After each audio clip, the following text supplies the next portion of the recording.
আহা, কারো বউ নাই আপনাদের? আব্বা বোঝে না রে, আব্বা বোঝে না রে।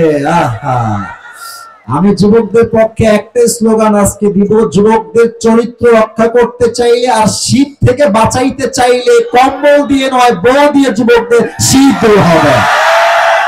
আমি আমার আব্বাজানদেরকে পায়ে হাত থেকে বলতে চাই, আব্বাজান এই যে স্লোগান দেন, তোর নিজের পায়ে দাঁড়াতে হবে আগে, তার আগে তোর বিয়ে হবে না রে। এই স্লোগান বাদ দিতে হবে ভাই। প্রথম কথা কতি হবে যে তুই বিয়ে করতে চাস, আমি তোর বাপ তোকে দিয়ে দিব, যা। এটা যদি বাপের স্লোগান হয় বিয়ের ক্ষেত্রে, যুবকদের 80% যুবকরা জেনার থেকে বের যাবে। যুবক ভাইরা আমার, না বাপদেরকে বলে আসলে বেশি একটা লাভ নাই। বেশিরভাগ মেয়েদের মধ্যে সমস্যা আজকে। তুমি দেখবা যে মেয়েরা টাকা পাইলে টাকলার সঙ্গে বিয়ের পিড়িতে বসে যায়। আর আমি সব মেয়েকে এক পাল্লায় মাপি না। I don't measure everyone equally. Everyone has different kind of personality. সবার ব্যক্তিত্ব একরকম নয়, এক একজন এক এক রকম। বাট আমাদের দেশে কিছু সংখ্যক মেয়েদের রুচি এতটা নিচে নেমে গেছে, এরা দিনদার নয়, গাঞ্জাখোর দেখলে পছন্দ করে। আর কিছু মেয়ে আছে দেখবা যে এরা আইফোন 16 প্রো ম্যাক্স পাওয়ার জন্য কক্সবাজার পর্যন্ত চলে যায়। এরকম মেয়ে তো যশোরে অন্তত নাই। যদি থেকেও থাকে আল্লাহ হেদায়েত দান করুন। সকলে পড়েন আমিন। আমাদের স্লোগান হবে একটা, আমার বউ সে হবে না যে দিনবিহীন হবে, আমার বউ সে হবে না যে চরিত্রহীন হবে, আমার বউ সে হবে দেখতে কম সুন্দর হলেও চলবে, বা চরিত্রে দিনদারিত্বে চুল পরিমাণ কোনো ছাড় হবে না। ঠিক কিনা বলেন? আল্লাহ যুবকদেরকে বোঝার তৌফিক দান করুন। আমিন। আমরা আজ কোরআন থেকে আলোচনা পেশ করব। 3টে তাকবীর শেষ হবে। প্রথম তাকবীর দিবেন আমার যশোরের মনিরামপুরের বিবাহিত ভাইরা। দ্বিতীয় তাকবীর দিবেন আমার প্রিয় সিঙ্গেল ভাইরা। দেখবো আজ কাদের জোর কত বেশি। বিবাহিত ভাইরা কাশি দেন।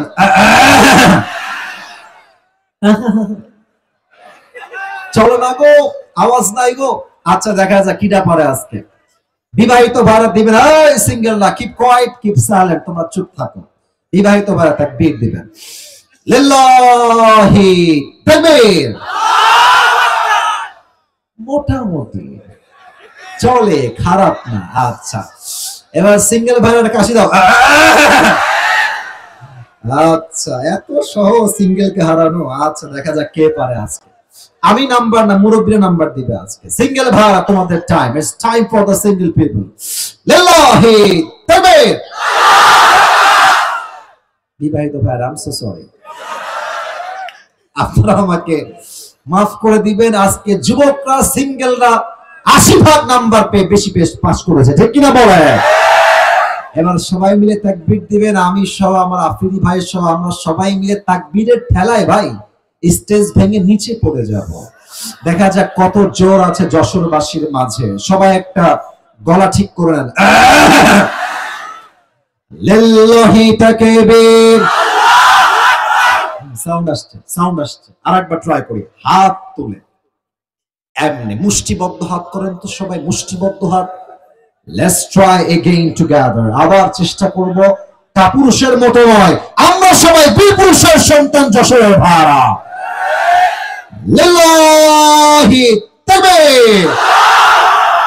আল কোরআনের আলম, আল হাদিসের আলম। কোরআন হাদিস যেখানে, আলেম ওলামা যেখানে, যশোরবাসী যেখানে, মনিরামপুরবাসী যেখানে, আল্লাহ তাআলা কবুল করুন। সকলেই আমরা দিল খুলে জবান খুলে পড়ছি আমিন। আমি আসলে আপনাদের জন্য ছোট্ট একটা গিফট নিয়ে আসছি, নেবেন? একখান গিফট নিয়ে আসছি সবার জন্য না, এই যে একজন পাবে, বুঝছেন? একজন, আর তার বেশি না। সেইতে কিটা, যেইতে আমার ওয়াজ ভালো করে শুনবেন মন দিয়ে, তাছাড়া আর কোনো সুযোগ নাই। কি সুযোগ বলে দিচ্ছি। আমি আসি যে ওয়াজটা আজকে পুরো স্পেসিফিকলি রিপ্রেজেন্ট করব আপনাদের সকলের সামনে। শর্ত একটা, আপনি চাইলে আপনার খাতায় অথবা নোট ডাউনে আপনার নোটবুকে লিখতে পারেন অথবা চাইলে মুখস্থ করতে পারেন। শেষে গিয়ে আমি বলবো কে পারবা আমার প্রশ্ন উত্তর করতে, দাঁড়িয়ে যাও। যে পারবে, মিডিয়া তো অনেক ভাইরাস এসেছেন, আমি সবার সামনে আজ এই টুপিটা তার মাথায় পরিধান করা দিব। বলেন সবাই ইনশাআল্লাহ। না, ইনশাআল্লাহর আওয়াজটা আস্তে হয়ে গেছে, বলেন সবাই জোরে সোরে ইনশাআল্লাহ। শেষ তাকবীর দেন, লিল্লাহি তাকবীর। আজ আমরা অল্প সময়ে ছোট্ট একটা বিষয়কে হাইলাইট করব কোরআন থেকে, হাদিস থেকে। আমি জাস্ট শব্দের নামটা বলছি, সবাই আমাকে বলবেন সেই শব্দটা কি। আমি বলছি, আজ আলোচনার সেন্ট্রাল থিম বা সাবজেক্ট ম্যাটার হচ্ছে the life of hair after, পরকালের জীবন। বলেন সবাই যশোরের ভাইরা, দুনিয়ার জীবন না পরকালের জীবন? আচ্ছা, এবার কিছু ইমানি প্রশ্ন করতে চাই, জবান করে সবাই উত্তর দিবেন। বলেন তো আমার যশোরের মনিরামপুরের ভাইরা, এখানে যে বসে আছেন জীবিত, বাসায় যে জীবিত ফিরে যাবেন, do you have any guarantee about it? শুনি নাই, কারো কি গ্যারান্টি আছে কোনো? নাই। কুল্লু নাফসিন দাইকাতুল মাউত, everyone has to take the test of death. প্রতিটা মানুষকে মৃত্যুর স্বাদ গ্রহণ করাবে একজন। আওয়াজ দিয়ে বলেন সবাই, তিনি কে? 2 নম্বর প্রশ্ন, বুঝে শুনে উত্তর দিবেন, না বুঝলে চুপ থাকবেন, no problem at all, but বুঝে থাকলে উত্তর কেউ বাদ যাবেন না। বলেন তো সবাই, দুনিয়ার জীবনটা কি অধিক উত্তম না আখিরাতের জীবনটা অধিক উত্তম? আমি যশোরের সাউন্ড এবার পাচ্ছি। দুনিয়ার জীবন বেশি উত্তম না আখিরাতের জীবন বেশি উত্তম? এটার দলিল এই কোরআনের যুবক ভাইরা, মুরব্বী আব্বা জানরা, বলেন তো সবাই আছে না নাই? 30 নম্বর পারা, সূরাতুদ দুহা। আমার আল্লাহ তাআলা বলছেন, ওয়ালাল আখিরাতু খায়রুল লাকা মিনাল উলা। আমি আল্লাহ রাব্বুল আলামিন আখিরাতের জীবনকে দুনিয়ার জীবনের চাইতে হাজার হাজার গুণ বেশি উত্তম বানিয়েছি। কোন সুবহানাল্লাহ। The life of hereafter is much more better than this worldly life. আল্লাহ তাআলা বলছেন, দুনিয়ার জীবনের চাইতে আখিরাতের জীবনকে হাজার হাজার গুণ বেশি উত্তম বানিয়েছে। এক সপ্তাহ আওয়াজ দিয়ে বলেন সবাই, তিনি কে? 3 নম্বর প্রশ্ন, এটাই শেষ প্রশ্ন। শেষ ভালো যার, সব ভালো তার। আচ্ছা, আমাকে আগে দেখেন, মানে প্রশ্ন করার আগে আমাকে দেখেন। আচ্ছা, আমার ফেস, আমার মানে স্ট্রাকচার, আমার দেহ লম্বা সব দেখে আপনার কি মনে হচ্ছে আমার বয়স অন এন অ্যাভারেজ মোটামুটি আমার বয়স কত হতে পারে যশোরের ভাইরা? 50 বছর কে কয় রে? এই 25-30 এরকমই তো মনে হয়। আচ্ছা, এখানে এমন কোন মুরব্বী কি আছেন যে মুরব্বীর বয়স, আবারও বলছি, এখানে এমন কোন মুরব্বী কি আছেন যে মুরব্বীর বয়স 50-এর বেশি? কে আছেন একটু হাত তুলবেন। 50-এর বেশি, আপনার বয়স তো 50 প্লাস। এই তো আমার সভাপতি সাহেবই বসে আছেন, ওদিকেও আছেন, এদিকে তাকান, বলেন এবার উত্তর দেন। আমি বলি, বলেন সবাই, দুনিয়ার জীবন কি বেশি লম্বা না আখিরাতের জীবন বেশি লম্বা? আরে কত বেশি লম্বা আপনাকে জানতে হবে তো, কত বেশি লম্বা একটু বুঝতে হবে আপনাকে, ইমাজিন করতে হবে। You have to feel it, you have to imagine the matter. আপনাকে অনুধাবন করতে হবে আখিরাতের জীবন কতটা লম্বা। 30 নম্বর পারা, সূরাতুন নাজিআতের সর্বশেষ আয়াত। আল্লাহ তাআলা বলছেন, কান্নাহুম ইয়াওমা ইয়ারাউনাহা লাম ইয়ালবাথু ইল্লা আশিয়াতান আও দুহাহা। 30 নম্বর পারা, সূরাতুন নাজিআতের সর্বশেষ আয়াত, 46 নম্বর আয়াত। আল্লাহ তাআলা বলছেন, দুনিয়ার মানুষ যখন মারা যাবে, 80 বছরের মুরব্বী আব্বাজান যেই দিন মারা যাবে, 100 বছরের মুরব্বী আব্বাজান যেই দিন মারা যাবে, পরকালের জীবন যখন শুরু হয়ে যাবে, পরকালের জীবনটা এত এত এত বিশাল লম্বা মনে হবে। 80 বছরের মুরব্বী ডাক দিয়ে বলবে, আল্লাহ, আমার কাছে এই 80 বছরের হায়াতকে এত এত ছোট মনে হচ্ছে। আমার মনে হচ্ছে পরকালের জীবনটা এত বেশি লম্বা। আমার কাছে দুনিয়ার 80 বছর হায়াতটা আজকে একটা সকাল কিংবা একটা সন্ধ্যার মতো মনে হচ্ছে। আল্লাহু আকবার। 80 বছর একটা হায়াতকে মানুষ ভাববে দুনিয়ার একটা সকাল কিংবা একটা সন্ধ্যা। কুড়িও মাঝিন how much long time it is, কতটা লম্বা সময় হবে পরকালের জীবনটা, লম্বা লম্বা হায়াত হবে পরকালের জীবনটা। এবার আমি সবাইকে একটা আবদার করতে চাই, যারা বসে আছেন চোখটা 3 সেকেন্ডের জন্য সবাই বন্ধ করবেন, সবাই, কেউ বাদ যাবেন। আর একটা কথা, কেউ যদি ওয়াজের মাঝে উঠে যায় ও লুঙ্গি টাইনা ধরে বসায় দিবেন, তবে খুলে যেন না যায়, সাবধানে বসায় দিবেন। কারণ বছরে একটা দিন ওয়াজ মাহফিল, 12টা পর্যন্ত ওয়াজ না করলে আমার মুরব্বী যুবক কারো কলিজাই ঠান্ডা হবে না আজকের মাহফিলে, ঠিক কিনা বলে? আমি কিন্তু সবার দিকে চোখ দিয়ে আছি, কেউ যেন উঠে না যায়। আবারও বলছি, সবাই চোখটাকে জাস্ট 3 সেকেন্ডের জন্য বন্ধ করবেন। কেন বন্ধ করবেন আমি বলছি। এই পরকালের জীবনটাকে আমি কয়েকভাবে হাইলাইট করব।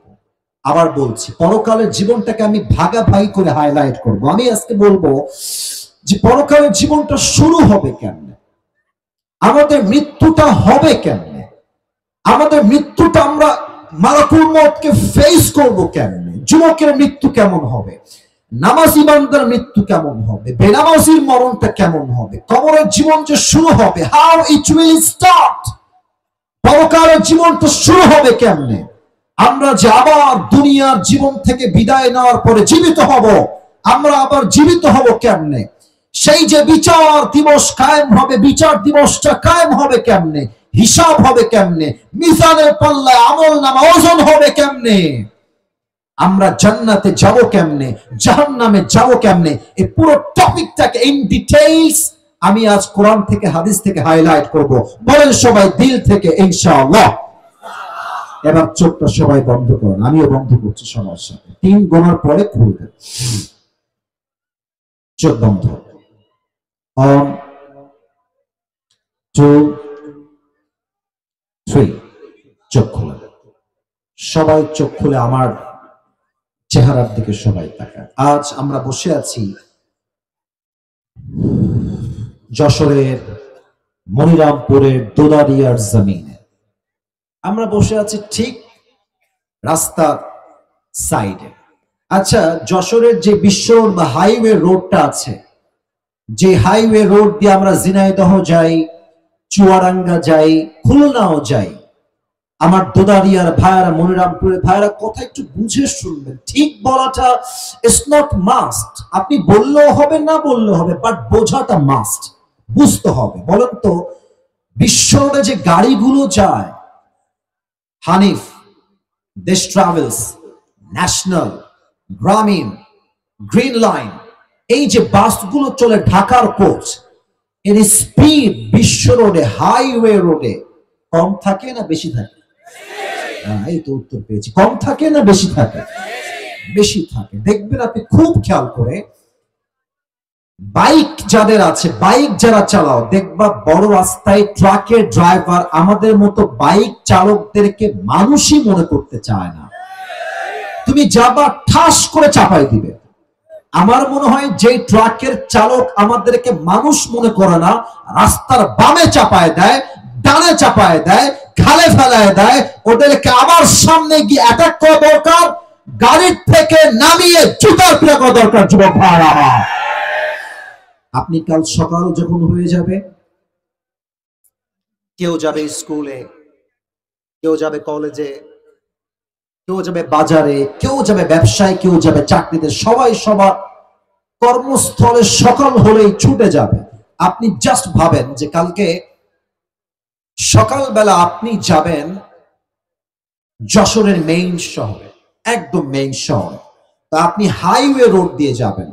আমি বোঝাবার সাথে একটা জিনিস বোঝাই, আমার দিকে সবাই তাকান। আমাদের পেছনে একটা রাস্তা আছে না, দেখতে হবে না, আমার দিকে তাকান। পেছনে একটা রাস্তা আছে না আমাদের? আরে কথা কর, আছে না নাই?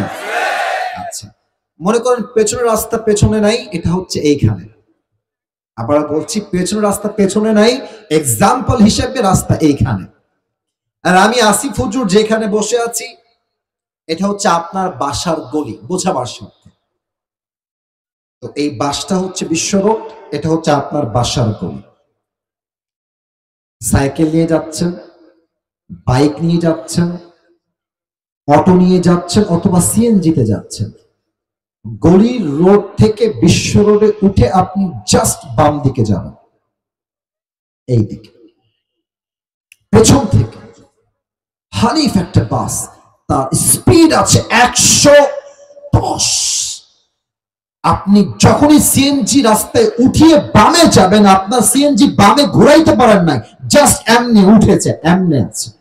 আর ডান দিক থেকে বিশাল লম্বা একটা হানিফ বাস এসে এমন ধাক্কা দিয়েছে আপনার সিএনজি বা অটোতে, সিএনজির ভেতরে বসে থাকা মুরব্বী যুবক এক ধাক্কায় 40 হাত দূরে গিয়ে পড়েছে। পড়ার সময় কেমনে পড়েছে? লুক অ্যাট দ্য পজিশন, পড়ার স্টাইল দেখেন, এমনি উড়ে গেছে। এই যে কপালের সাইডটা আছে, এটা সোজা গিয়ে রাস্তার যে পিচ ঢালাও করা শক্ত শক্ত পাথর আছে, ঠাস করে গেছে কপালটা। এত জোরে লেগেছে, কপালটা ফেটে, পুরো মাথা ফেটে ফিল্কি দিয়ে গল গল গল গল করে রক্ত বের হয়ে পুরো রাস্তা লাল হয়ে রঞ্জিত হয়ে গেছে। আর দোদারিয়ার মনিরামপুরের সবাই বলছে, বের হও বের হও, একটা বড় দুর্ঘটনা ঘটে গেছে, বের হও, কে কোথায় আছো, বের হও। কোন মতে আপনাকে ধরেছে।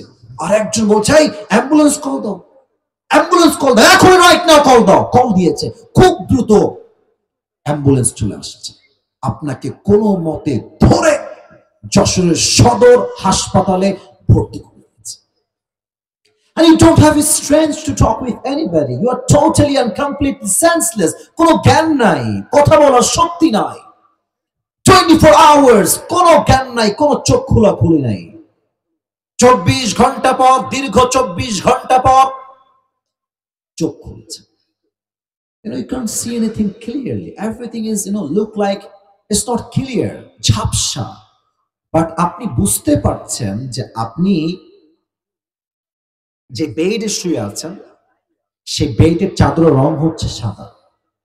যে বালিশে আপনার মাথা আছে, বালিশের কভারটাও সাদা, উপরের ছাদ সাদা, ফ্যান সাদা, দেওয়াল সাদা, everything is look like a white colour, সবই হচ্ছে সাদা। আপনি ভাবছেন, আমি তো ছিলাম যশোরের দোদারিয়াতে, আমি এখানে আসলাম কেমন করে? একটু পরে চোখটা একটু ক্লিয়ার হয়ে গেছে, দেখছেন পায়ের সামনে বিশাল লম্বা একটা গ্লাস ফিটিং করা গেট, আর গেটে লম্বা লাল অক্ষর লেখা আছে, আপনি যে রুমে এখন শুয়ে আছেন, এই রুমটার নাম হচ্ছে ICU। এটা হাসির কথা। আইসিইউ তো কখন নেওয়া হয়? যখন একটা মানুষের আর কোনো আশঙ্কাই থাকে না, last stage of your life, জীবনের শেষ মুহূর্তে আপনি পদার্পণ করে ফেলেছেন। ওই দিন আপনি কি ভাববেন জানেন? আপনি কি ভাববেন জানেন?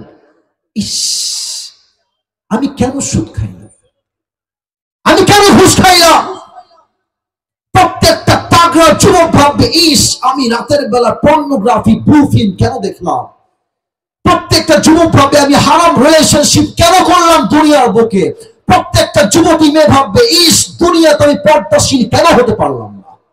আফসোস করবে। হঠাৎ করে দেখবে আইসিইউর যে জানালা আছে, উইন্ডো, জানালা থেকে একজন যুবক আসমান থেকে জমিনে নেমে আসছে। মুরব্বীরা আমাকে বলেন তো, যুবকরা বলেন তো সবাই, যে জমিন থেকে নয় আকাশ থেকে নেমে আসে, সে কি মানুষ হয় না ফেরেশতা হয়? আরে এটা কে রে? কই থেকে আসলো? নাম কি? মাথায় কাজ করবে, এর নাম তো আজরাইল। ওয়াজ কিন্তু এখনো শেষ হয় নাই, মূল পয়েন্ট এখন আসলাম। আজরাইল আসার পরে আমাদের মাঝে দুইটা গ্রুপে মানুষ ভাগাভাগি হয়ে যাবে। এক হচ্ছে নামাজি বান্দা, and number 2 is the death of people, those who do not perform the salah. এক নামাজি বান্দার মরণ, আর এক হচ্ছে বেনামাজি বান্দার মরণ। আপনারা সবাই মিজানুর রহমান আজহারির নাম শুনেছেন না? আরে ভাই শুনছেন তো, নাম শুনেছেন আপনারা? আপনাদের যশোরে কিন্তু আমাদের প্রিয় আজহারি হুজুরের জানুয়ারি মাসে প্রোগ্রাম আছে, হ্যাঁ? আপনারা, ওটা হয়তো আসলে খুলনার ওইদিকে আকিস ফাউন্ডেশন উদ্যোগে হতো, তো ওটা খুলনার থেকে চেঞ্জ করে যশোরে দেওয়া হয়েছে। দেখবেন যশোরের পুরো মাটিটাই ওই তারিখে ইসলামের ঘাঁটি হয়ে যাবে যুবক ভাইরা। শুধুমাত্র যশোর মনিরামপুর থেকে নয়, কুষ্টিয়ার থেকে, ঝিনাইদহ থেকে, চুয়াডাঙ্গার থেকে, প্রত্যেকটা জেলার থেকে প্রত্যেকটা মানুষ যশোর মুখে যাত্রা করবে সেই দিন, ঠিক কিনা বলে? আমি এটা বলা মূল উদ্দেশ্য না, আমার উদ্দেশ্য আরেকটা। আজহারী সাহেবের আপনারা অনেকে চিনবেন, হয়তো যুবকরা বিশেষ করে চিনবেন। আজহারের একজন নানা ছিলেন, তার নাম হচ্ছে গোলাম সারওয়ার সাইদি হুজুর। দেখছেন না আপনারা কেউ কেউ? আরে আমি আসিফ হুজুরের চেহারা কি সুন্দর, ওনার বয়স 50+। ওনার চেহারা দেখলে বলবে একটা ছেলেদের নূর, একটা মুখটা ঝরছে, এত সুন্দর চেহারাটা। উনি প্রায় একটা কথা বলতেন, আজহারীর নানা। উনি বলতেন, নামাজ নাই যার, ঈমান নাই তার। নামাজ নাই যা, মুসলমান হিসেবে পরিচয় দেওয়ার কোন যোগ্যতা নাই তাই যুবক ভাইরা আমার, ঠিক কিনা বলো? নামাজি বান্দার সামনে যখন মালাকুল মউত আসবে, মালাকুল মউতের চেহারার রং হবে সাদা ফর্সা, তার দেহের জামা হবে সাদা জুব্বা, আর তার চেহারায় হবে লম্বা লম্বা চাপদাড়ি, and he will be looking like a very attractive, energetic, handsome young man. তার চেহারা এতটা সুদর্শন হবে, তার চেহারা এতটা মুচকি হাসি থাকবে, নামাজি বান্দা তার চেহারা দেখেই খুশিতে আত্মহারা হয়ে যাবে। সুবহানাল্লাহ বলেন সবাই। নামাজি বান্দার সামনে মালাকুল মউত ডাক দিয়ে বলবে, হে নামাজি বান্দা, কোনো টেনশন নাই, ইয়া আইয়াতুহান নাফসুল মুতমাইন্না উখরুজি ইলা মাগফিরাতিল্লাহি ওয়া রিজওয়ানিহি। এই প্রশান্ত আত্মা, আসো আসো, বের হয়ে আসো। তুমি বের হয়ে আসবা, আল্লাহর জান্নাত তোমার জন্য অপেক্ষায় অপেক্ষমান রয়েছে। সুবহানাল্লাহ। না সুবহানাল্লাহ, আরে দিল থেকে বলেন সবাই সুবহানাল্লাহ। আচ্ছা, আমার হাতে এটা কি? কথা বলতে ভয় পান কেন? এটার নাম কি ভাইরা? আচ্ছা, একবার সবাই, ডানের ভাইরা, সামনের ভাইরা, বামের ভাইরা, লুক এট দিস টিস্যু। বলেন তো এটা কি গোল না চারকোনা? গোল না চারকোনা? আল্লাহর হাবিব বলেছেন, কাফাম মিন নাকফানিল জান্নাহ ওয়া হানুত মিন হানুতিল জান্নাহ। জান্নাতি বান্দাকে, নামাজি বান্দাকে দুনিয়ার থেকে জান্নাতে নেওয়ার জন্য আল্লাহ তাআলা জান্নাত থেকে একটা লাল রেশমি রুমালের কাপড় জান্নাত থেকে দুনিয়াতে পাঠিয়ে দিয়েছে। জান্নাতে রাখবে, ইল্লিয়িন তথা আপনার রূহকে নিয়ে সঙ্গে সঙ্গে জান্নাতের ঠিকানায় পৌঁছায় দিবে। আল্লাহু আকবার। এবার আসেন, বেনামাজি বান্দার মরণ কত ভয়ঙ্কর হবে। আজকের মাহফিলে অনেকে এসেছেন, আপনারা রাগ করবেন না। অনেকে আজকে এশারের নামাজটাও পড়ে নাই, ফজরটাও পড়বে না, লিখে রাখেন আপনি। এশাও পড়ে নাই, বাসায় গিয়ে ঘুমায় যাবে, ফজরটাও পড়বে না। এত লাইট, এত ক্যামেরা দিয়ে কি লাভ যে তাফসীর মাহফিল থেকে মানুষ নামাজি না হতে পারে, ঠিক কি না বলে? নামাজি বান্দার সামনে মালাকুল মউত আসবে, আমাকে দেখা কেউ মিস করবে না। আমার দিকে তাকান, হাদিসগুলো প্র্যাকটিক্যাল ভাষায় বলা ট্রাই করছি। মালাকুল মউত যখন জমিনে নামবে, দেহের রং হবে নীল, ব্লু কালার, নীলাভ বর্ণের চেহারা। তার জামা হবে কালো কুচ্ছিত ব্ল্যাক কালার, আর এক পা থাকবে জমিনে, হেড তথা মাথা থাকবে আকাশ বরাবর, বিশাল লম্বা, বিশাল। বেনামাজি মুরব্বী যখন মালাকুল মউতের কুচ্ছিত চেহারা দেখবে, যুবক মুরব্বী দেহটা থর থর থর থর থর থর করে কাঁপবে। মালাকুল মউত ধমক দিয়ে বলবে, ইয়া আইয়াতুহান নাফসুল খাবিসা উখরুজি ইলা গাদাবিল্লাহ। বেনামাজি বান্দা, বের হয়ে আয়, আল্লাহর গজবের দিকে, জাহান্নামের দিকে বের হয়। বের হবে না, ডান দিকে দৌড় দিবে, বাম দিকে দৌড় দিবে, আর একবার রুহুটা বের হয়ে পেছনের দিকে পালাতে চাইবে। Look at my left hand, বাম হাত দেখেন। বেনামাজি বান্দার দিকে মালাকুল মউত তার বাম হাতটা দিয়ে এমন জোরে একটা থাবা দিবে, তার বুকের ভেতরে হাতটা এমনি ঢুকায় দিবে। রুহুটাকে যখন তার বুক থেকে টেনে হিচড়ে বের করবে, হাদিসে আসছে একটা জীবিত ছাগলকে যাবেহ না করে তার চামড়া কেউ যদি টেনে হিচড়ে চাকু দিয়ে ছিঁড়ে ফেলে, ওই ছাগলটার যে পরিমাণ কষ্ট হয় তার চাইতে 70 70 গুণ বেশি কষ্ট দিয়ে বেনামাজি বান্দার রূহটাকে কবজ করা হবে। সকলেই দিল থেকে বলেন নাউজুবিল্লাহ। পারবেন এই কষ্ট সহ্য করতে? বলেন, কে আছে পারবে? যদি আপনাকে এটা বেতের আঘাত করে, তাই তো আপনি সহ্য করতে পারেন না। শীতকালে যখন কেউ পড়ে যায়, একটু আঘাত লাগলে পুরো দেহটা থরথর থরথর করে কাঁপে। বেনামাজি বান্দা 70 গুণ বেশি কষ্টে তার রূহটা কবজ করা হবে। Could you imagine the pain?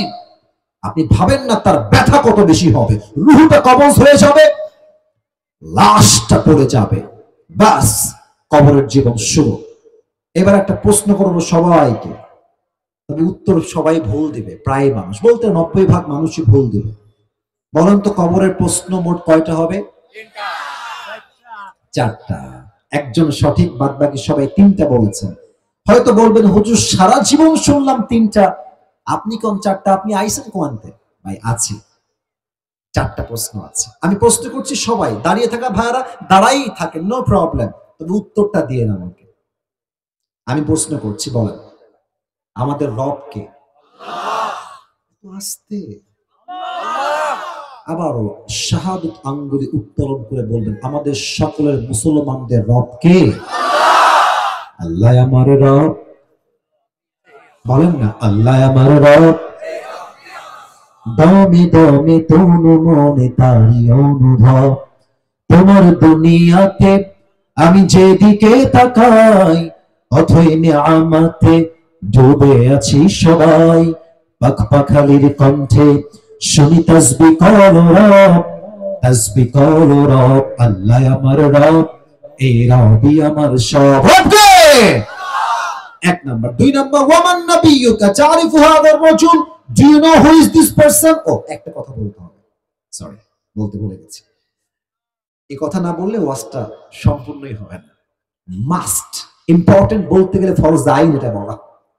আচ্ছা, যশোরে সবচেয়ে বড় কলেজের নাম কি? আচ্ছা, মনে করেন যে কালকে আমার সকালে এক্সাম আছে, পরীক্ষা আছে।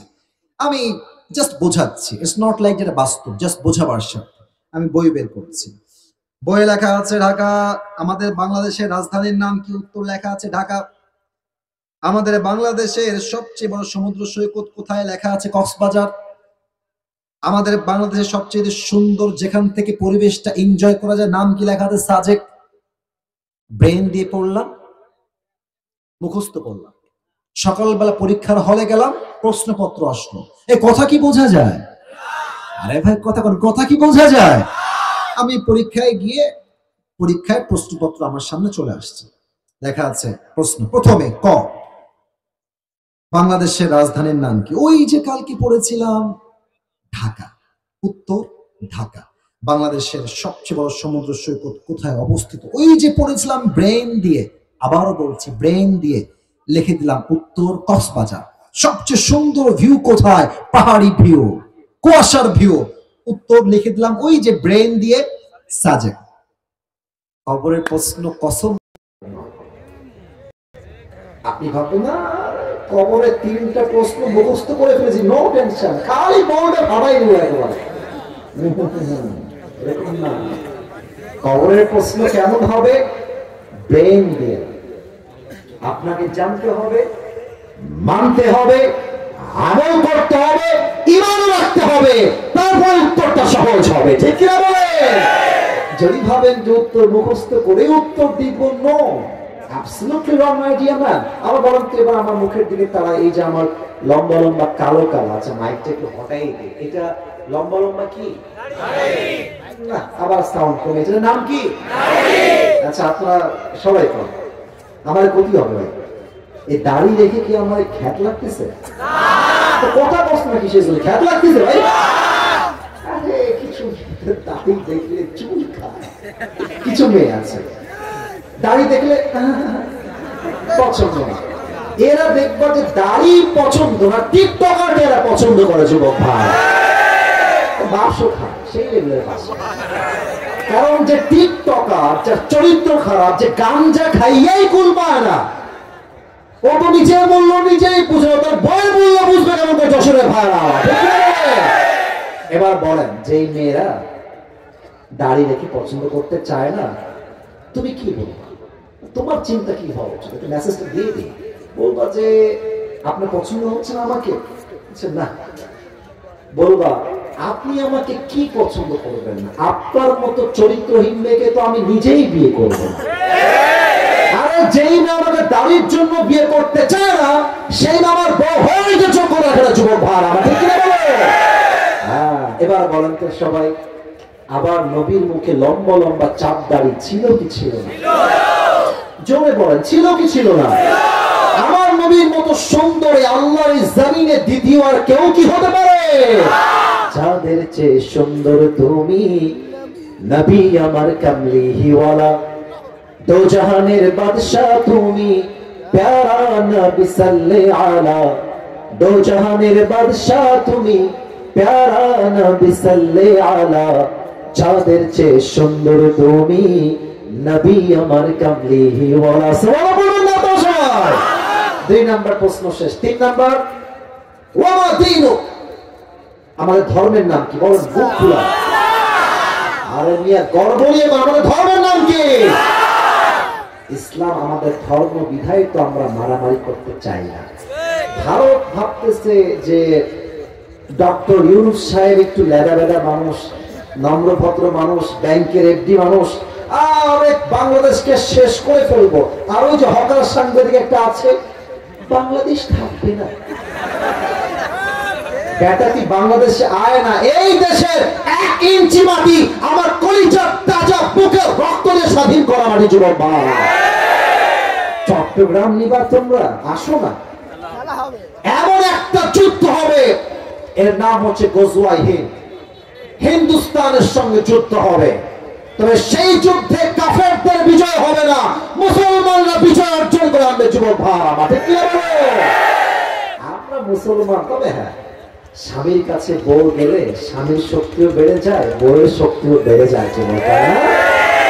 উনি ওখানে গিয়ে মাঝে মাঝে অডিও কল পাঠান কি, যে আমি চট করে ঢুকে যাব, চট করে আমি চলে আসবো। আর আমরা বলি একটা কথা, 5 আগস্টের সকালবেলা, বলে আসতে তাই বলছি, মানে মাথায় আসতে তাই বলছি, 5 আগস্টের সকালবেলা ওনার হাতে র‍্যাব ছিল, বিডিআর ছিল, আর্মি ছিল, এয়ারফোর্স ছিল, ল্যান্ড ফোর্স ছিল, পুলিশ ছিল, তথা কথিত গুন্ডালিক বাহিনীও তার হাতে ছিল। এত কিছু দিয়েও তো আপনি ক্ষমতার গড়ি ধরে রাখতে পারলেন না, ওই মামুর পরে দিল্লি আপনাকে ভাগতে হলো। আর আপনি ওখান থেকে ইসকন দিয়ে সাম্প্রদায়িক দাঙ্গা লাগাই দিয়ে আবার চট করে ঢুকে স্বৈরাচারী করবেন। আর যশোরের মানুষকে আমরা বসে বসে আঙ্গুল চুষবো নাকি যুবক ভাই? স্পষ্ট পয়গাম যশোরের ভাইরা আমার, আগামীতে নির্বাচন হবে, তবে কোন স্বৈরাচার দেশের ক্ষমতার মসনদে বসতে পারবে না যুবক ভাইরা। আগামীতে কারা বসবে? আগামীতে সেই দল বসবে যেই দল আল্লাহর জমিনে আল্লাহর দ্বীনকে কায়েম করতে চায়। আগামীতে সেই দল ক্ষমতায় বসবে যেই দলের লিডার প্রধানমন্ত্রী হওয়ার যোগ্যতা রাখে, আবার জাতীয় মসজিদ বাইতুল মুকাররমে দাঁড়িয়ে জুমার খুতবা দেওয়ার যোগ্যতা রাখে যশোরের ভাইরা আমার। আর যদি কোন ষড়যন্ত্র করে, আর যদি কোন প্ল্যান করে, সাজিশ করে, কোন স্বৈরাচারকে দেশের মসনদে বসাবার কোন প্ল্যান করা হয়, আগামীতে এমন একটা দুর্বার গঠিত আন্দোলন হবে, যে আন্দোলনে শহীদ হওয়ার জন্য একটা শহীদ আবু সাঈদ নয়, এই যশোরের জমিন থেকে হাজার হাজার শহীদ আবু সাঈদ মাথায় কাপড়ে কাপড় বেঁধে রাস্তায় নামতে বাধ্য হবে। দুহাত তুলে বলে সবাই, ঠিক কিনা? আল্লাহ তাআলা এই ইমান সবাইকে দান করুন, সবাই বলেন আমিন। কথা বলতে একটু গরম হয়ে গেছে, ইমানের জোরের কারণে আসলে। বলেন তো আমাদের ধর্মের নাম কি? আমার জোর কমে গেল যে, বলেন সবাই নাম কি? ইসলাম। এটা হচ্ছে 3টা উত্তর শেষ। শেষ প্রশ্ন, আরে এত উত্তর জানে কেন? How do you know? What is the source of your knowledge? তোমার জ্ঞানের উৎস কোথায়? দেখালাম তাও কইতে পারলে না, বলো সবাই কি না? আল্লাহ বলবে, ফেরেশতা খবরদার, খান না, আর প্রশ্ন হবে না, স্টপ, থামো। এই মুহূর্তে আমার বান্দার কবরের সঙ্গে তোমরা এই মুহূর্তে জান্নাতের দরজা খুলে দাও। আমার বান্দার কবরকে তোমরা এখনই 70 গজ লম্বা করে দাও। সুবহানাল্লাহ বলেন না আপনারা? কবরের জীবন শুরু, এটা হচ্ছে পরকালের জীবনের প্রথম ধাপ। আমি ওয়াজ শুরু করেছি 10:35 থেকে, এখন বাজে 11:45। আপনারা কি চান আরো 15 মিনিট ওয়াজ হবে? সবাই দুই হাত তোলেন, সবাই দুই হাত তোলেন। না তাকবীর না, তাকবীর না, তাকবীর না, সবাই একটা কাশি দেন। হাত উপরে রাখেন, হাত উপরে রাখেন।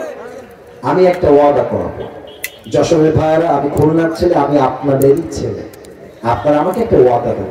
বলেন সবাই, যুবক মুরব্বী সবাই বলেন, সবাই বাঘের মতো বলেন সবাই, হুজুর। এটা বাঘের সাউন্ড হইল? সবাই হুজুর, আমরা যশোরের সন্তান, আপনাকে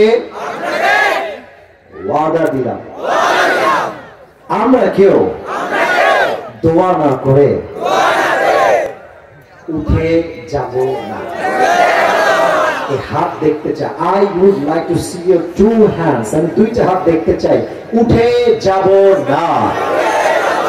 এবার দিল থেকে সবাই বলেন ইনশাআল্লাহ। আগামী 15 মিনিটে কেউ যদি উঠে যায়, আমার কথা নয়, আল্লাহর হাবিবের কথা, লা ঈমান আল্লাহ লিমান লা আমান আল্লাহ, যার কথা ঠিক নাই তার ঈমানের ঠিক নাই, ঠিক কি না? আর এখন যেটা বলবো, it is very important for all the young people, বিশেষ করে যারা এই টুপিটা পুরস্কার পেতে চাও, এই ওয়াজটা মনোযোগ দিয়ে শুনবা। আমার হাত দেখেন, পরকালের জীবনটাকে আল্লাহ তাআলা মোট 3টা ভাগ করেছেন। বলেন সবাই কয়টা? 3টা। আওয়াজ ভালো হচ্ছে, বলেন সবাই কয়টা? 3টা। ঠান্ডা মাথায় শুনুন। 1, if you believe in life of hereafter, then you must have to believe in on the day of resurrection. যদি আপনি পরকালে বিশ্বাস রাখেন, আপনাকে নিশ্চিত বিশ্বাস রাখতে হবে আমি যে মারা গেলাম, life is not over, life is not in, জীবন আমার শেষ হয় নাই। কবরে যাওয়ার পরে আবার আমাকে পুনরুত্থান দিবসে জীবিত করবে একজন। বলেন সবাই, তিনি কে? আল্লাহ। বিশ্বাস আছে সবার? মরে গেলে যে আল্লাহ আবার জীবিত করতে পারে, বিশ্বাস আছে সবার? পুনরুত্থান দিবসে বিশ্বাস 1 নাম্বার। 2, ভালো করে বুঝবেন, if you believe in life of hereafter, then you must have to believe in on the day of accountability. যে বান্দা পরকালে বিশ্বাস করে, হিসাব দিবসে সে বিশ্বাস করবে। আপনাদের টিনের বাসা কার কার আছে? টিনের বাসা, টিনের বাসা হাত নামা। আচ্ছা, আপনাদের যুবকদের হয়তো মনে আছে যে আমি একবার বলেছিলাম যে মধ্যবিত্ত পরিবারের সন্তান মানেই হচ্ছে এটা ব্র্যান্ড। কেন বলেছিলাম? যে আমাদেরকে সাইকেল দিবেন তাও চলবে, বাইক দিবেন তাও চলবে, কার দিবেন তাও চলবে, কিছুই দিবেন না, হাঁটতে বলবেন ওটাও আমাদের চলবে। যুবক ভাই ঠিক কি বলেন? আপনি ডাল দিবেন তাও চলবে, আপনি ভর্তা দিবেন তাও চলবে, আপনি ভাজি দিবেন তাও চলবে, গোস্ত দিবেন তাও চলবে, কিছু না দিবেন পান্তা ভাত আমাদের চলবে। আমরা মধ্যবিত্ত পরিবারের সন্তান, আমরা বড়লোক ঘরের বসে থাকা ব্রয়লার মুরগি নয়। আমরা যেমন সুখ পছন্দ করি, খারাপ সময় আসলে আমরা কঠোর পরিশ্রম করতে পারি। আমরা যুবক ভাই আছে কিনা বলো? দেখবেন টিনের যাদের বাসা আছে, খুব খেয়াল করবেন, টিনের বাসা, ওই দেখবেন টিনের বাসায় ছোট্ট ছোট্ট কিছু ফুটা থাকে, ফুটা। তো যখন সকাল হয়ে যায়, রোদ যখন ওঠে, রোদ দেখবেন যে ফুটা দিয়ে আলো বের হয় ওই ফুটা থেকে। তো দেখবেন ওই আলোর ভেতরে কিছু ধুলা দেখা যায়, ধুলা, ছোট্ট ছোট্ট ছোট্ট ছোট্ট ধুলা। ও মা, এদিকে কিছু নেই, এনে কোন ধুলা দেখবেন নাই, ধরবেন মনে হবে ধরে ফেললেন নাই। এটাই হচ্ছে সবাই আমাল মিথকাল যারাতিন খায়রান ইয়ারা ওয়া মান ইয়ামাল মিথকাল যারাতিন শাররান ইয়ারা। If anyone has done an atom size of good, he will see it. If anyone has done an atom size of bad, he will see it. Zarra zarra শস্যের দানা পরিমাণ গুনাহ যদি কেউ করে, এটাও ওজন নামায়, আমল নামায় ওজন দেওয়া হবে। জাররা জাররা পরিমাণ ভালো আমল যদি কেউ করে, এটাও আমল নামায় ওজন দিবে। এক সপ্তাহ আওয়াজ দিয়ে বলেন সবাই, তিনি কে? এবার মনিরামপুরের ভাইরা আমাকে জবান করে বলবেন জান্নাতে যাওয়ার জন্য আমলনামা 100তে কত হলে জান্নাত পাবে? কে বলেছে ফার্স্ট 51? তুমি। আচ্ছা 51। এবার আমার দুই হাত দেখেন, আমি বলছি আপনারা বলবেন এটা হচ্ছে আমার ডান আমল। এটা কি আমল? এদিকে কথা কয় এদিকে কথা কয়, এটা আমার কি আমল? এটা আমার, এটা আমার। আল্লাহ বলবেন এই উঠাও, ওজন দাও, উঠানো হবে। দেখবে যে একজন বান্দা একটু হাত দেখেন একটু ডানটা উঠে গেছে, আল্লাহ বলবে ভারী হয়ে গেছে না, জান্নাতি। আপনি বুঝলেন তো? এদিকে আমার থাকা বরাবর হয়ে আছে একটু 1%, আল্লাহ বলবে জান্নাত জান্নাত। আরেকজন বান্দা হবে, আল্লাহ বলবে আমার ওজন দাও, ওজন দেওয়া হবে। দেখলো মা এটাও সমান এটাও সমান, এটাও 50 এটাও 50। এবার বলুন তো সবাই, জান্নাতে যাওয়ার জন্য দুইটাই 50-50, তা 50-50। যদি সে জান্নাতে যেতে চায় তার আমল লাগে আর কয়টা?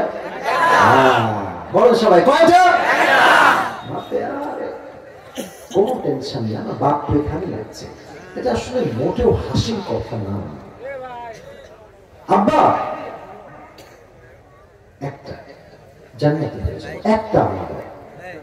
আব্বা বলবে যে কে আব্বা? কিসের ছেলে? বের হাসি না, বের হয়ে যাও। কিসের বাপ? আমার তো বই ছিল না দুনিয়াতে, বিয়ে হয় নাই, আমার ছেলে আসবে কই থেকে? ও কোনো গেট আউট ফ্রম হিয়ার, বের হয়ে যাও।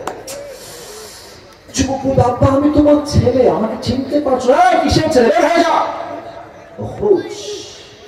এটা বের হয়ে যাও। যুবক বলবে বাপ চিনল না, মা আমাকে অবশ্যই চিনল। মা একটা আমল দিলে তোমার ছেলে জান্নাতি। মা বলবে কিসের মা,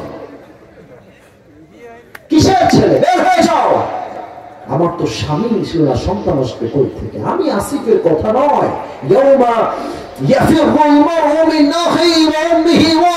ভাই তার ভাইকে চিনবে না, সন্তান তার মাকে চিনবে না, মা তার সন্তানকে চিনবে না, বাপ তার সন্তানকে চিনবে না। ওই যুবকটা সবার থেকে খালি হাতে ফেরত এসে একটা আমল পাবো না, জাহান্নামী হয়ে যাবো আজকে। হঠাৎ একজন যুবক আসবে, বলবে এই ভাই তোমার কি হয়েছে, কি দরকার, হতাশ কেন তুমি? বলে ভাই কি বলবো, আপনাকে বলে কোন লাভ নাই, আপনি চলে যান ভাই, আপনি আমার কোনো উপকার করতে পারবেন না, যান যান চলে যান। আরে ভাই বলেন না কি লাগবে, হেল্প তো করতেও পারি আপনাকে আজকে। বলছে প্রিয় ভাই জান্নাতে যাওয়ার জন্য একটা আমল লাগবে, কেউ আমাকে দেয় নাই। ওই যুবক বলে ভাই কেউ দেয়নি তো কি হয়েছে, আপনার ভাই আসতে আপনাকে আমলনামা দান করে দেবে। সুবহানাল্লাহ পড়বেন না?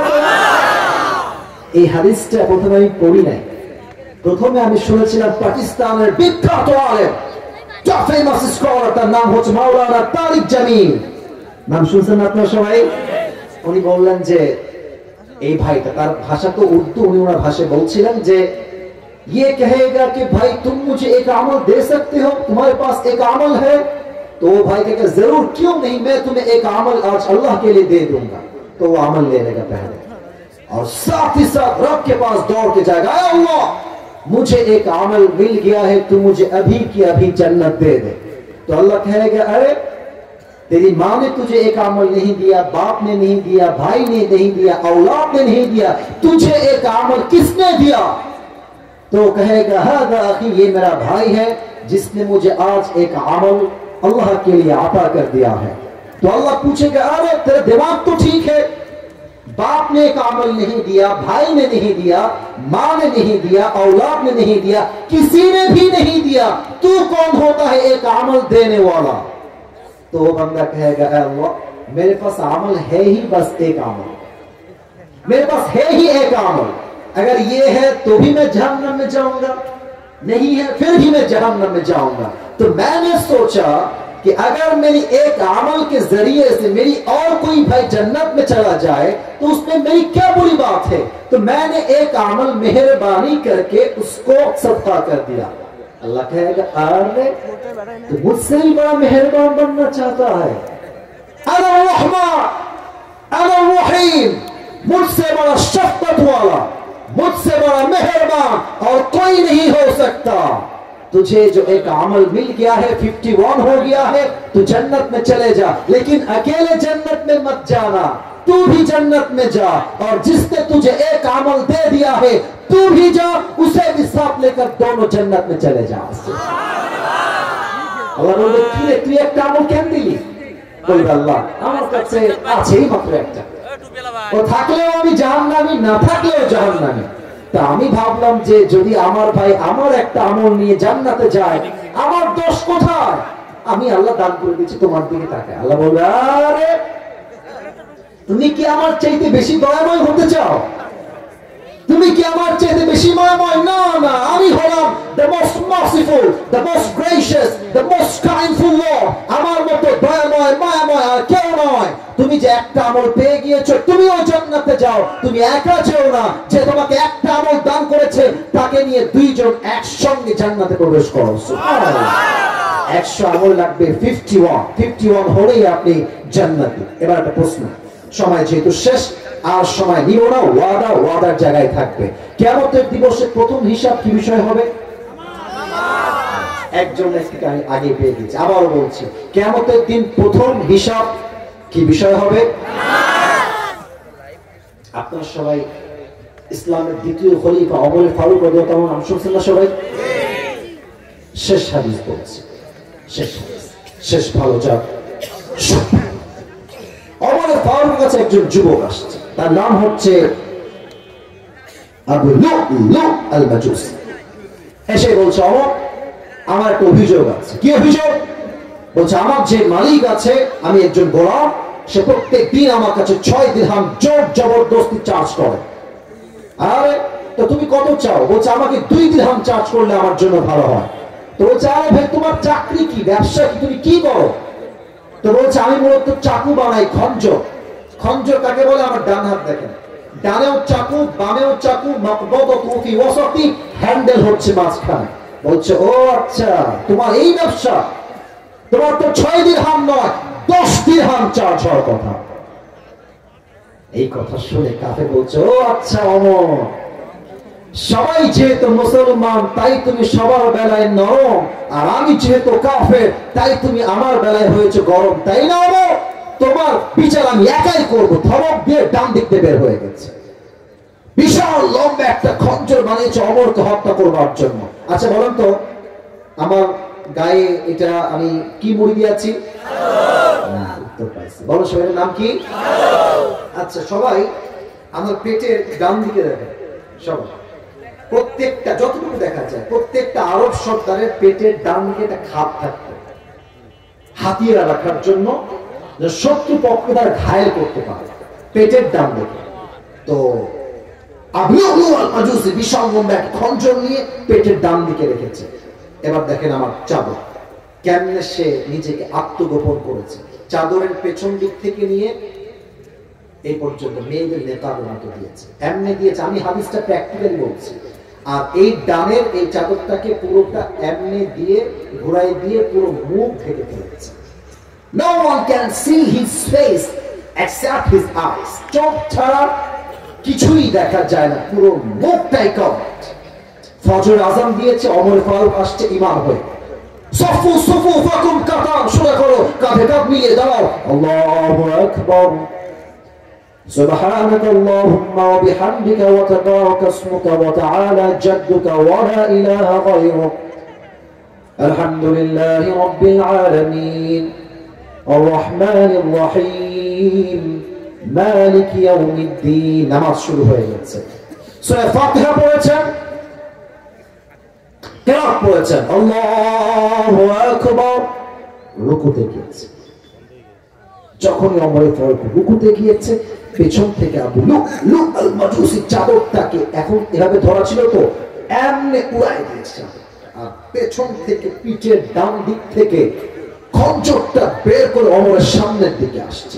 ওমর যখন সামি আল্লাহু লিমান হামিদা, যখনই ওমর উঠে গেছে, সোজা ওমরের পেট বরাবর এমনি একটা আঘাত।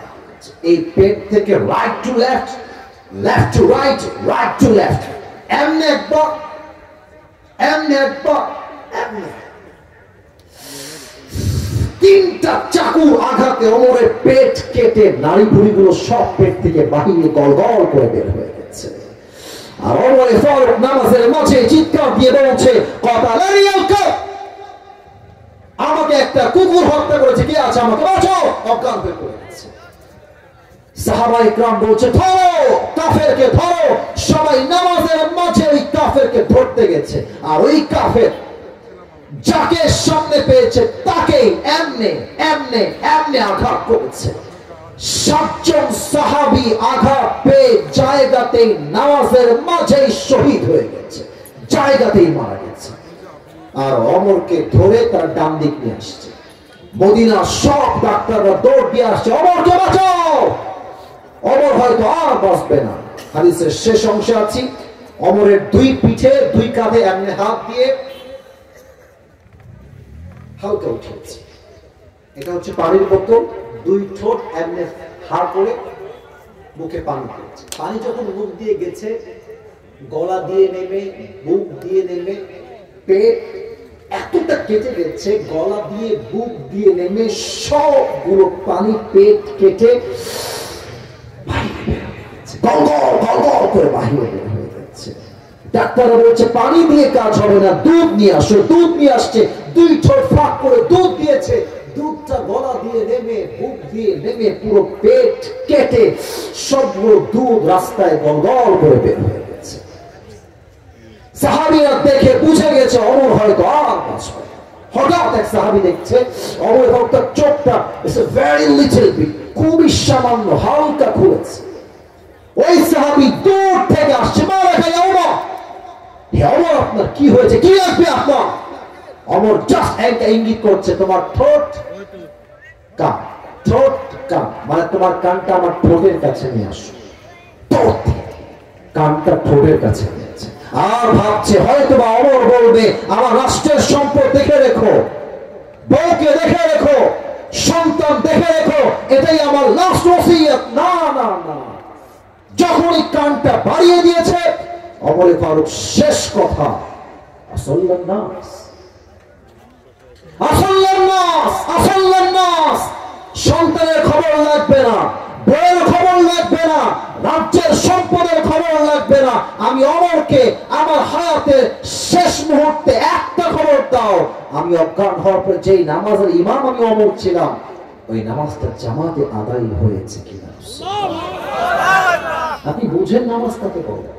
আপনি বুঝেন? আজান হচ্ছে মসজিদে, আমি কি বলবো, আমার কলেজে রাখা হবে। নামাজ হচ্ছে মসজিদে, আজান হচ্ছে যুবকরা মাঠে দাঁড়িয়ে কেউ ক্রিকেট খেলছে, কেউ ফুটবল খেলছে, আবার কেউ কেউ আজান হচ্ছে মোড়ে মোড়ে দাঁড়িয়ে টিকটক চালাচ্ছে, টিকটক ভিডিও মেক করছে, আবার কেউ কেউ আজান চলাকালীন পাবজি এবং ফ্রি ফায়ার খেলছে। এটা কোন মুসলমান ঘরের সন্তান? ওমরে ফারুক দুনিয়াতে জান্নাতের টিকিট পেয়েছে, মৃত্যুর শেষ মুহূর্তে নামাজের কথা ভুলে যায় নাই। That is the main message and that is the last message for all the people those who are here. শেষ কথা একটা, মুসলমান হয়ে যদি নামাজি না হতে পারি, মুসলমান হওয়ার চাইতে হিন্দু হওয়াই ভালো। ঠিক কি না? আপনি মুসলমান কেমন হইলেন? আপনি নামাজি পড়েন, আপনি তো নামাজি পড়েন, আপনার নামাজের পরিচয় তো নয় আপনার ভিতরে, আপনি মুসলমান কেমনে হইলেন? আজ থেকে ওয়াদা করেন, সবাই দুই হাত তুলেন, সবাই দুই হাত তুলেন প্লিজ। 12টা বেজে গেছে, আমি আর কারো সময় দেব না। আমি জানি রাত অনেক বেশি, শীত লাগছে, সবার প্রায় 1.5 ঘন্টা ওয়াজ হয়ে গেছে। সবাই আমাকে শেষ একটা ওয়াদা করেন, বলেন সবাই আল্লাহকে বলেন, বলেন সবাই আল্লাহ। না, এটা আল্লাহর ডাক হয় না, দিল থেকে বলেন আল্লাহ। আবার বলেন সবাই আল্লাহ। আমরা দিল থেকে, এবার আওয়াজ হচ্ছে, বলুন সবাই দিল থেকে নিয়ত করলাম আজ থেকে এক ওয়াক্ত নামাজ কখনো ছাড়বো না। আরে ভাই নিয়ত তো করেন, বেঈমানি করেন না, বলুন সবাই আর ছাড়বো না। আল্লাহ তুমি আমাকে সেই তৌফিক দান করো। দিল খুলে সবাই যশোরের ভাইরা পড়েন আমিন।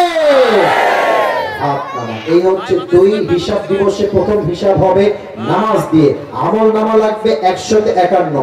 3 নাম্বার বলেই শেষ, এটা মাত্র 30 সেকেন্ড লাগবে বলতে আমার।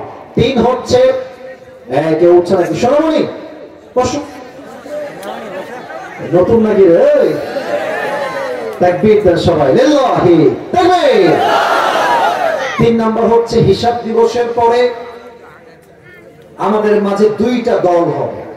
এক হচ্ছে বলছি একদম shortcut 30 second, I will just take 30 seconds, মাত্র 30 সেকেন্ড। এক হচ্ছে ডানপন্থী, এক হচ্ছে বামপন্থী।